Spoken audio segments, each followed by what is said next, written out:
putaran, dimulai dari Hajar Aswad. Bila mudah baginya sampai di hajar tersebut, sunnah menciumnya tanpa mengganggu orang lain dengan mendesak dan mendorong, tanpa mencaci maki dan memukul, karena yang demikian adalah salah, karena menyakiti sesama muslim. Cukup baginya memberi isyarat ke Hajar Aswad dari jauh dan mengucap Allahu Akbar.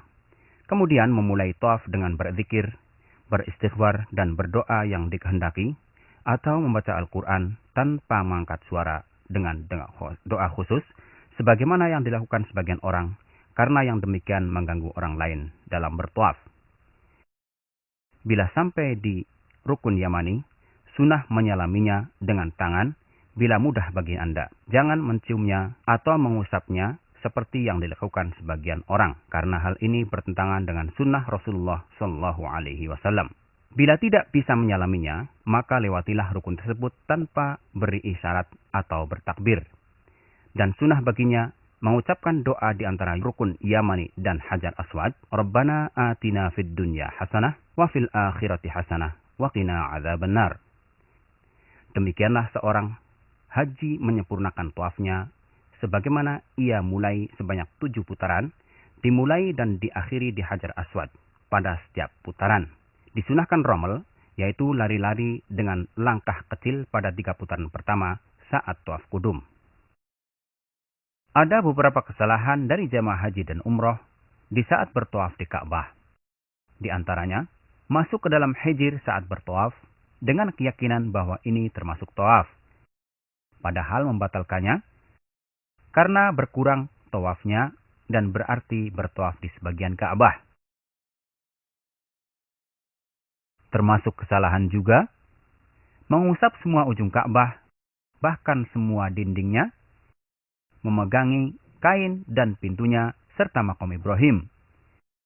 Semua itu tidak boleh karena merupakan bid'ah yang tidak ada aslinya dalam syariat dan tidak dikerjakan Rasulullah SAW.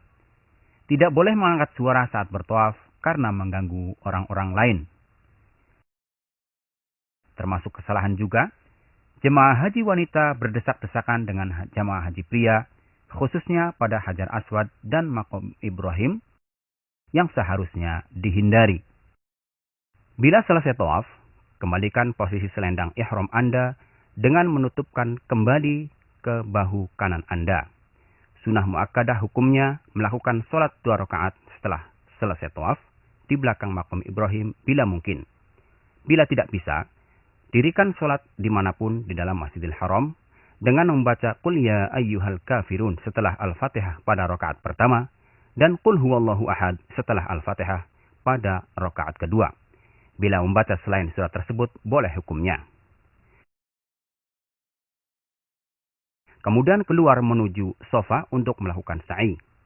Bila Anda mendekati sofa, mulailah sebagaimana perintah Allah dengan membaca Inna safa wal marwata min sya'airillah. Faman hajjal baita aw i'tamara fala junaha alaihi ay yatawwafa bihima. Wa man tatawwa'a khairan fa innallaha syakirun alim. Naiklah ke atasnya dengan menghadap Ka'bah. Bacalah tahmid dan takbir 3 kali. Angkatlah kedua tangan saat berdoa. Bacalah sebanyak 3 kali. La ilaha illallah wahdahu la syarikalah. Lahul mulku wa lahul hamdu. Wa huwa ala kulli syai'in qadir.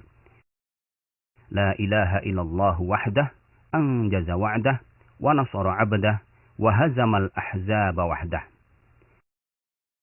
Berdoalah di antara ketiganya dengan doa yang Anda kehendaki. Bila membacanya lebih singkat, boleh hukumnya. Tidak perlu mengangkat tangan kecuali bila berdoa dan tidak perlu memberi isyarat ke Ka'bah saat bertakbir karena ini merupakan kesalahan yang banyak dilakukan para jamaah haji.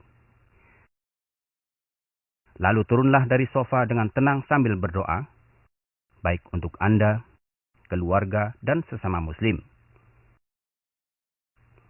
Bila sampai di alamat hijau pertama, bagi laki-laki disunahkan berjalan cepat sampai ke alamat hijau kedua. Wanita tidak disyariatkan. Kemudian berjalan biasa sampai ke Marwah. Setelah Anda sampai di Marwah,